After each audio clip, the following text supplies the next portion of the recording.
이번에는 중요한 이슈를 새로 고침하는 시간입니다. WS 리프레시 심광섭 MBN 골드 매니저 나왔습니다. 안녕하세요. 네, 안녕하세요. 신광섭입니다. 네. 모처럼 만에 시장에 좀 강한 반등이 나오고 있습니다. 네, 좀 얼마만인지 모르겠는데 사실 좀 쭉 이어지면 좋겠지만 네. 또 오늘 하루만큼은 그래도 상승을 보여주고 있는데 포인트 한번 짚어주세요. 어제 프로그램 매도 관련된 부분들 말씀드렸잖아요. 네. 한도 소진. 어제 조금 특이했던 게 외국인들의 선물 매도가 나오면은 기관들에 따라서 이제 유인이 되면서 매도세가 현물에서 나오는데 예. 어제는 오히려 프로그램 매수가 좀 들어왔었어요. 이제 그걸 보고 제가 이제 한도 소진으로 보고 있기 때문에 어느 정도 커버가 들어올 수 있는 가능성이 있다. 다시 바구니를 비워놨으니까 다시 4분기가 시작되는 시점에서는 바구니를 다시 채워놔야 되겠죠. 오늘 멋지게 오늘 시장을 주도하는 상승 배경 수급은 기관과 금융투자다 이렇게 좀 평가하고 싶고요. 예. 어찌됐든 간에 이제는 조금 뭔가 이런 뉴스 때문에 좀 움직였던 것 같다. 미중 무역 분쟁이 격화되려고 했다가 어제 7위 회담에서 지금 안보 보좌관들이 만났죠. 네. 만나서 화상 회의를 할 수 있다. 거의 결정적이다라고 표현했습니다.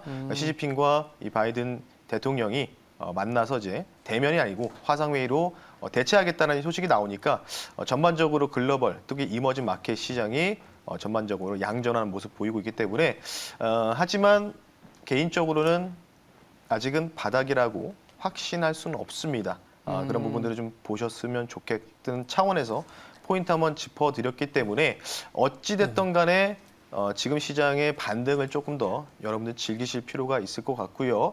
10월 달은 계속해서 말씀드리지만 당일 거래로만 마무리를 하시는 게 좋다라고 좀 말씀을 드리면서 오늘의 시장 포인트까지 한번 평가해 봤습니다. 일단은 오늘 반등 나오는 건 참 좋지만 네. 변동성이 남아있는 시장이고 10월에 이제 계속적으로 말씀하신 것처럼 중미 갈등에 대한 협상도 아직 해결된 건 아니고 네, 에너지 맞습니다. 가격도 어제 하루는 또 러시아에서 푸틴 대통령이 좀 천연가스 네. 하락시키는 이슈도 있었지만 해결은 되지 않은 그런 부분이기 때문에 뭐 당일 매매라는 아주 극단적인 짧은 기간 주시긴 네. 했지만 어떤 변동성이 남아있다 정도를 말씀하신 것 같고요. 네, 투자 식스팩을 담당했던 강성호 아나운서가 여기 또 앉아 있었기 때문에 인사드리고 우리 저희 새로 고침으로 넘어가도록 하겠습니다. 안녕하세요. 네, 안녕하십니까.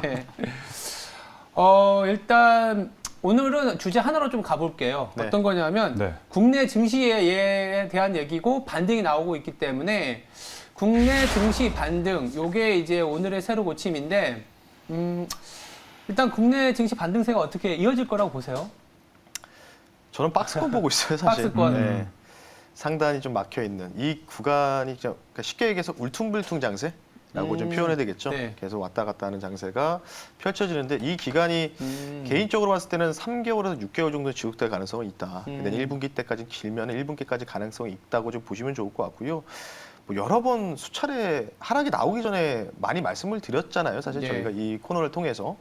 근데 지금 반등을 일단 여러분 즐기실 필요가 있고 3,000선은 회복하지 않을까 이렇게 생각하고 있고요. 네. 어쨌든 근데 중요한 거는 미국 시장은 개인적으로 조정 마무리된 것 같습니다. 개인적인 사견인데 미국 시장은 조정 마무리된 것 같은데 우리나라 시장이 이거를 이제 커플링을 좀 쫓아가야 되는데 예. 커플링화가 갈지를 좀 아직은 의문이다. 여러 가지가 있겠죠. 수출 동향 지표라든지 포워드 EPS 자체가 너무나 높게 설정되어 있던 부분 이런 부담감이 좀 있기 때문에 예. 어쨌든 이제 삼성전자에서 실적 가이던스도 나오고 전반적으로 이제 우리나라도 이제 3분기 실적 관련된 부분들에 대해서 좀 숫자가 좀 나오지 않겠습니까? 네. 그런 부분들을 확인하고 가도 저는 늦지 않을까 이렇게 생각이 들어서 지금은 향방이라기보다는 일단은 3,000선 넘어가는지 여부를 좀 집중적으로 좀 보시고 그리고 나서 뭔가 여기서 더 이상 추가적인 악재가 나오더라도 무뎌지는 흐름이 나온다면 그게 이제 바닥이 되겠죠. 근데 아직은 대외적인 리스크가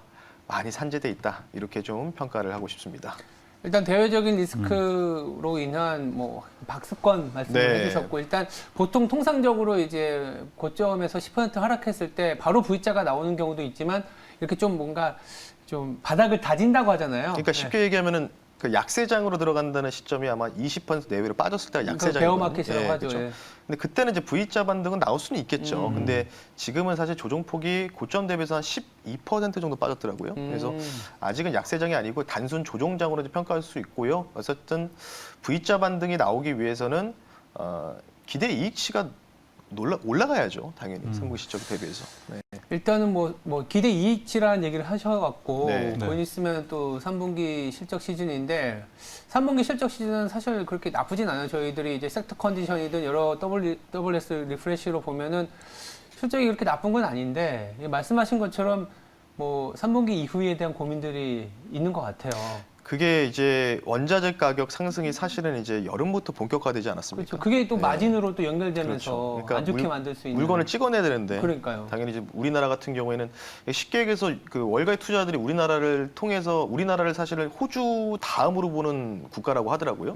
왜냐하면 수출 국가이기 때문에. 그래서 이런 표현을 하더라고요. 탄광의 카나리아라고 얘기하는 게 결국은 방향성을 볼 수 있다. 경기 흐름을 어떻게 좌지우지되는 볼 수 있는 게 바로 우리나라다라고 보시면 좋을 것 같아서 수출 뭐 거의 다 담당하고 있지 않습니까? 우리나라 자체가 워낙 네. 또 그 위대한 갭도 많고 수출적인 부분에서 그래서 어쨌든 원자재 가격의 상승 그리고 최근에 또 운임 비용 관련된 부분들에 대한 이 마진율 관련된 부분도 있기 때문에 지금 아시다시피 아직도 BDI 지수는 진짜 꺾일 기세가 없어요. 네. 정말 또 오늘도 고가 갱신하는 모습 보여주고 있기 때문에 그에 따라서 운송 비용 증가 여러 가지 요인 때문에 저도 마찬가지로 실적적인 부분들은 조금 낮춰서 우리가 봐야 되지 않을까 이렇게 좀 말씀 한번 드려보겠습니다. 네. 네. 기본적으로 뭐 저도 동의하는 부분은 그거 같아요. 이게 영업이익률이나 우리가 흔히 말하는 밸류에이션과 관련된 네.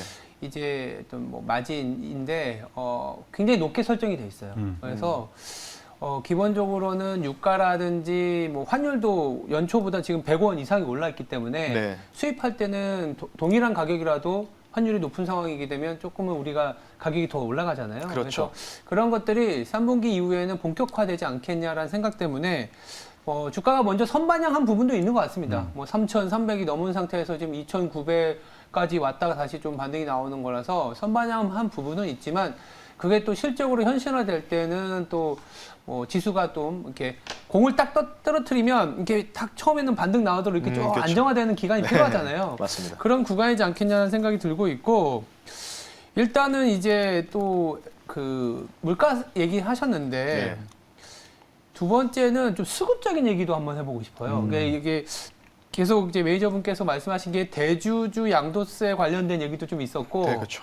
최근에 심심치 않게 나오는 게 신용융자 같은 얘기들. 네. 네, 그리고 달러가 약간 안정을 찾지 못하게 되면은 좀 외국인들이 오늘은 좀 사는 것 같지만 네. 과연 또 매물을 받아줄 수 있을지 수급은 좀 어떻게 보세요? 뭐 일단은 뭐 바스켓 쪽에서 이제 담는 구간은 좀 들어가는 것 같은데 이제 어디 쪽을 담느냐 그러니까 분기 또는 반기마다 주도 섹터가 좀 바뀌지 않습니까? 오늘 조금 명확하게 보이는 게 바로 2차 전지들이 고가 갱신했던 종목들이 대부분 이제 고점대에서 마이너스 10% 정도 하락이 나오고 있습니다. 뭐 이게 이제 뭐 숨고르기일 수도 있어요. 2차 전지 쪽이. 3분기를 주도했던 거는 분명한 사실은 2차 전지 배터리 4대 소재 업체이기 때문에 근데 이게 이제 바뀔지 안 바뀔지는 일주일 정도를 좀 우리가 지켜봐야 되지 않을까. 수급의 연속성들이 좀 나와야 될 것 같고요. 대주주 양도세는 정말 진짜 8월부터 계속 말씀드렸어요. 10월 달에 분명히 이슈화 될 거다. 대주주 양도세 관련된 부분도 분명히 이슈화 될 거고 이제서 슬금슬금 매스컴퓨터에서 계속 보도가 되고 있습니다. 슬슬. 네. 네, 그렇죠? 이게 어쨌든 이 부분들이 뭔가 심리적으로 많이 위축시킬 수 있는 수급 교란 요인이 될 거라고 저는 분명히 확신을 하고 있고요. 10월 달 내내 괴롭힐 수 있는 재료다. 이렇게 좀 평가를 하고 싶기 때문에 네. 뭐 수급적인 부분의 데이터는 아마 저보다는 또 앵커님이 또 워낙 또 많이 데이터 공부를 많이 하시니까 오히려 제가 또 여쭤봐야 될 것 같아요. 어떻게 보시는지. 네. 일단은 뭐 최근에 그러니까 지수와 상관없이 워낙 비투라는 얘기들 많이 하잖아요. 네. 그리고 다음 주면 어쩌면 또 금통에서 금리도 올릴 수 있는 상황이고 금융당국에서 그 CFD까지 조이고 있고 그러니까 증권사마다 신용 공여의 룸을 계속 줄이고 있는 상황인데 그렇죠. 이게 주가가 하락하게 되면 이제 신용을 써서 투자하신 분들이 이제 마진콜을 당할 수가 있거든요. 맞습니다. 근데 9월 13일 기준으로 저희 데이터를 방금 보다 보니까 9월 13일 기준으로 25.6조 원까지 신용융자가 늘어났었는데 역대급입니다. 역대급. 그러니까 물론 금액 자체는 계속 늘어나는 거 아니냐라고 하겠지만 그 시총 대비, 시가총액 대비로 보니까 거의 1%까지 늘어났는데 네. 가장 최근에 높았던 레벨이 0.7%였기 때문에 그거보다 거의 50% 이상 늘어난 거예요. 근데 공교롭게도 만약 주가가 좀 하락을 하고 금리가 올라가고 금융당국이 이렇게 B2를 규제할 때에 신용융자가 좀 하락하는 경향이 있었는데 그렇죠. 개인 투자자발 아니 신용 투자에 의한 종목별 변동성이 나올 수도 있다라는 건데 그게 보통은 고점에서 한 20에서 30%의 금액이 나오더라고요. 그렇게 지금으로 따지면 한 5조 원 정도? 네. 그러니까 나온다는 얘기가 아니라 한 5조 원 정도는 충분히 우리가 규제라든지 주가 변동성으로 인해서 하락할 가능성이 있다. 그래서 종목별로는 변동성이 상당히 많이 남아있는 거 아니냐. 그 대주주 양도세도 사실 좀 걸려있는 거잖아요. 네, 맞습니다. 뭐 주가가 계속 가게 되면 굳이 뭐 내가 뭐 내고 말지 이럴 수도 있는데 손실도 보고 네. 거기다가 뜻하지 않게 이제 다른 사람들이 신용이 좀 소위 말해서 털리면서 악순환의 어떤 고리로 간다면은 그게 또 하나의 트리거가 될 수도 있다는 생각도 좀 듭니다. 맞습니다. 네. 저도 추가적으로 여기서 코멘트를 좀 드리자면은 네.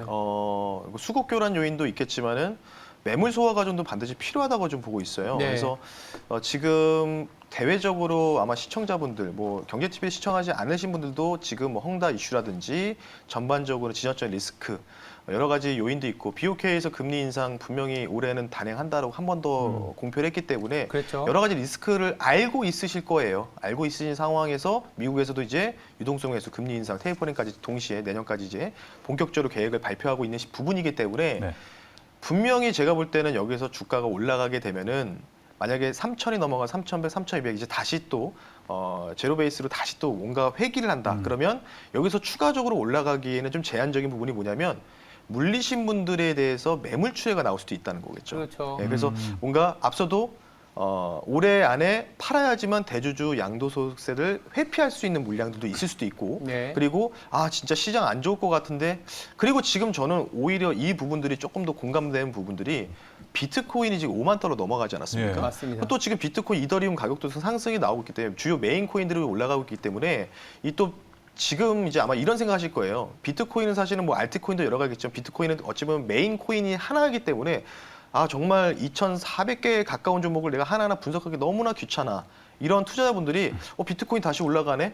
나 이쪽으로 다시 붙어야 되겠다. 그러니까 수급이 조금씩 이쪽으로 좀 옮기는 형태가 좀 보이고 있어요. 그래서 여러 가지 측면에서 매물 소화 과정들이 아마 상단이 막혀 있다는 부분이 그런 부분이라고 보시면 좋을 것 같아요. 그래서 아마 3개월에서 조금 길어지면 내년 1분기 6개월 정도까지는 조금 울퉁불퉁 뭔가 이제 박스권 장세가 나타날 가능성이 저는 굉장히 농후하다. 이렇게 좀 말씀 한번 드려보겠습니다. 네, 지금 댓글창에서도 스타시티님께서 네. 댓글을 올려주셨어요. 네. 전반적으로 좀 궁금해하신 게 오늘 좀 자동차 관련주들이 올라가고 있잖아요. 네. 보면은 자동차 바이오 섹터 반등이 눈에 들어오는데 이 두 분의 생각은 또 어떠실지 궁금해하시는 것 같아요. 그리고 2차 전지 아까 이제 계속 좀 얘기를 해주셨는데 차익 실현 매물들이 나오고 있는데 지금 흐름을 좀 단기적인 조정으로 봐야 될까 이렇게도 궁금을 하시는 것 같습니다. 신광순 매니저님 웃고 계시는데 아무래도 저도 근데 이건 궁금해요. 오늘 현대자동차 기아가 좀 올랐는데 의미 있는 반등으로 해석을 해도 될까요?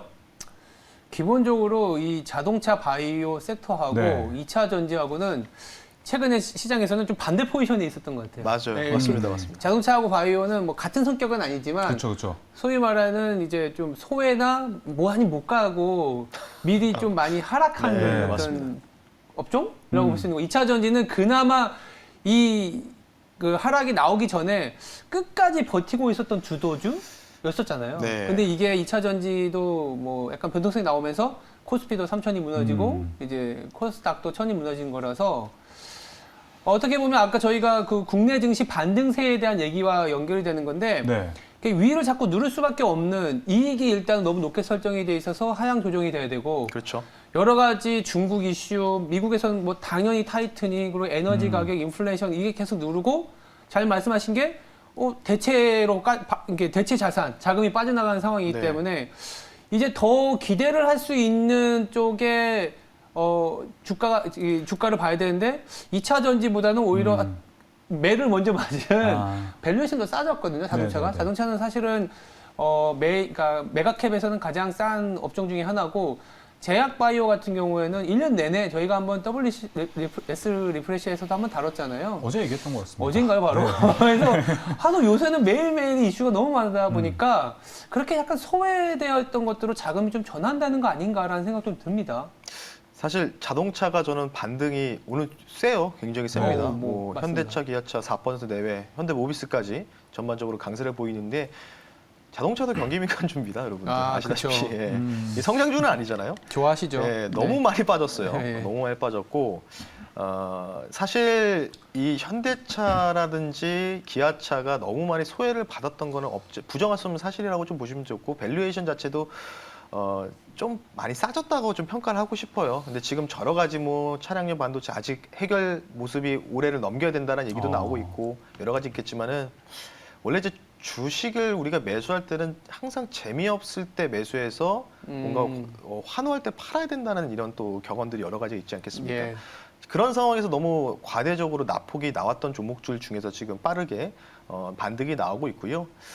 어쨌든 이런 부분들. 근데 중요한 거는 지수 자체는 저는 이제 코스피 지수로 좀 말씀드리면 여기서 이제 저점을 한 번은 이탈할 수는 있을 것 같아요. 근데 이제 여기서 뭐 추가적으로 뭐 2,700, 2,600, 2,500까지 가는 이런 약세장으로 들어가는 거는 좀 제한적이라고 보고 있고요. 예. 그래서 어쨌든 지수와 연동해서 볼 수 있는데, 지금 같은 장에서 강하게 반등 나오는 이 종목들이 앞으로 4분기를 조금 뭔가 주도할 수 있는 또 이런 또 잣대가 될 수 있는 부분이 있기 때문에 지금 이렇게 올라오는 건 좋고, 그리고 셀트리온은 지주사 3사 관련된 이슈도 말씀 한번 드렸고요. 예. 지금 이제 그 머크 치료제 관련된 부분들이 이게 좀 문제가 있다, 뭐 이런 식으로 또 뉴스가 계속 보도가 되고 있어요. 그래서 다시 한번 K바이오 쪽으로 뭔가 다시 또 치료제 나올 수 있을 거다, 이제 기대감들이 있는데, 뭐 문제는 근데 제가 말씀드렸죠. 화이자나 로슈도 이번 달 말 준비하고 있다. 그 부분들을 어떻게 K바이오가 극복을 해낼지, 요거를 우리가 좀 관심 있게 지켜보셔야 될 것 같다. 그래서 10월 말까지는 바이오는 조금은 더 조심하셔야 될 것 같습니다. 네. 네, 알겠습니다. 그리고 뭐 어제 미국 증시도 그렇지만 우리나라 증시에서 극명하게 갈리는 게, 오늘 정유주나 이런 것들은 네. 하락을 하고 있거든요. 네. 이제 에너지 가격이 좀 뭐 단기적이긴 하지만 하락을 했습니다. 뭐 네. 어저께 이란과의 어떤 핵 협상 얘기도 나왔고, 러시아에서 이제 푸틴 대통령이 가스를 어쩌면 유럽에 공급할 수도 있다, 이런 네. 뉘앙스를 내비치면서 어떻게 보면 최근에 가장 고민이었던 에너지 가격이 하락을 했는데 네. 고점을 찍었을까요? 저는 지금 아직 멀었다고 아직 보고 있어요. 멀었다. 네. 네. 그러니까 사이클이 아직은 안 끝났다고 보고 있거든요. 네. 그래서 그 유가 기준으로는 그래도 한 90 후반에서 100불 정도를 예상을 하고 있는데, 그에 대한 이유는 뭐 우리 앵커님도 말씀을 잘 해주셨지만은, 저는 가장 중요한 게 유가 기준으로 말씀드리면은, 지금 이제 WTI 유가가 하락이 나오는 게 푸틴의 발언이라든지 네. 핵 합의 관련된 부분은 아니고, 미국에서 나온 속보가 나왔습니다. 오늘 아침에 전략 비축유죠. 그렇죠. 지난번에 한번 지표 보여드렸는데 그게 굉장히 중요합니다. 이게 통상 이제 이게 1960년대부터 해서 이제 진행됐던 부분인데, 결국 이제 80년대 이제 정상화되면서 전략 비축유 제도를 만들었거든요. 근데 이제 전략 비축유가 이제 원유 재고를 이제 국가에서 긴급적으로 뭔가 비상 사태를 대비해서 이제 가지고 있는 재고인데, 요거를 이제 바이든 행정부에서 풀 수 있는 가능성도 열어뒀는데, 근데 중요한 게 만약에 전략 비축유를, 근데 제가 볼 때는 별로 못 풀 것 같아요. 왜냐하면 생각보다 그렇게 많은 물량이 있는 건 아니거든요.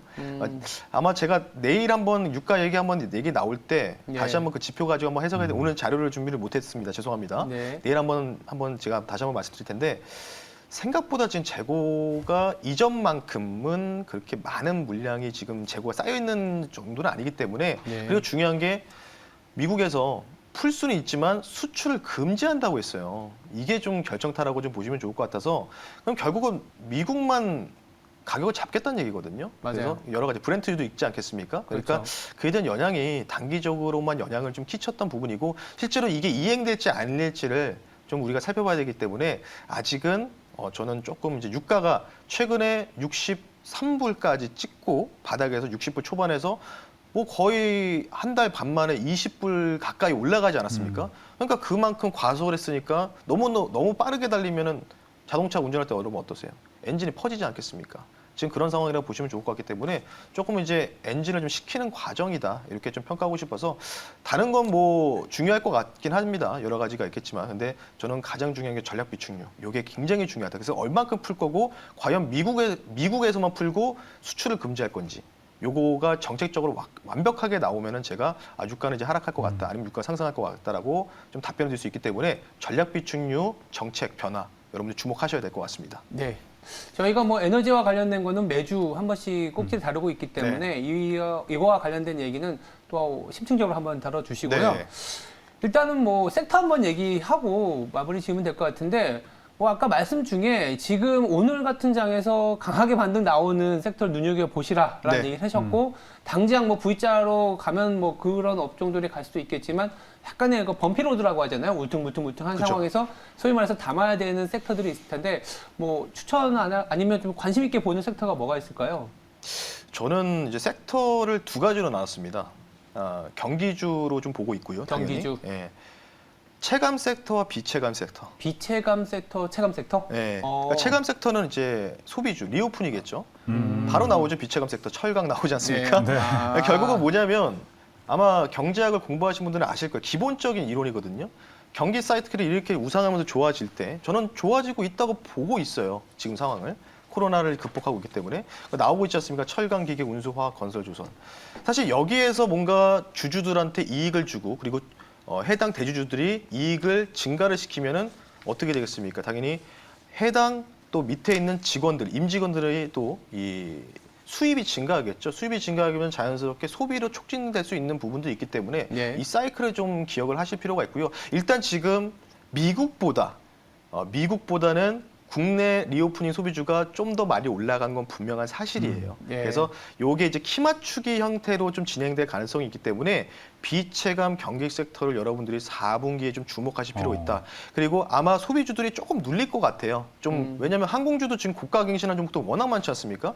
그런 종목들이 근데 미국은 아직 덜 올라갔다. 그래서 키 맞추기 어느 정도 진행이 되고 나서 그리고 이제 4분기 연말이라든지 내년 초로 넘어갈 때 이제 비체감 경기 섹터가 올라가고 그리고 소비주가 눌리면서 다시 1분기에를 소비주들이 가는 장세. 이런 식으로 좀 생각을 하고 있기 때문에 비체감 섹터가 가기 시작하면 그리고 체감 섹터인 경기 리오프닝 관련주도 동반적으로 쫓아오기니까 그냥 이쪽을 보시면 되고 1차적인 거는 비체감 경기 섹터를 주목하고 있다라고 좀 말씀드리고 싶습니다. 네. 알겠습니다. 그렇다면 마지막으로 우리 국내 증시 지금 반등이 나오고 있는데 리프레시 기준 짧게 한번 말씀해 주세요. 네, 정말 짧게 하겠습니다. 네.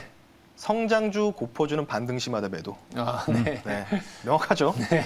경기주 물리신 분들은 계속해서 지속 보유 전략 내년 1분기까지 유지하시는 게 좋다라고 말씀을 드리면서 리프레시 기준 간단하게 말씀 한번 드려봤습니다. 네, 알겠습니다. 지금까지 WS 리프레시였습니다. 두 분 내일 뵙겠습니다. 네, 네, 네, 뵙겠습니다. 감사합니다. 네.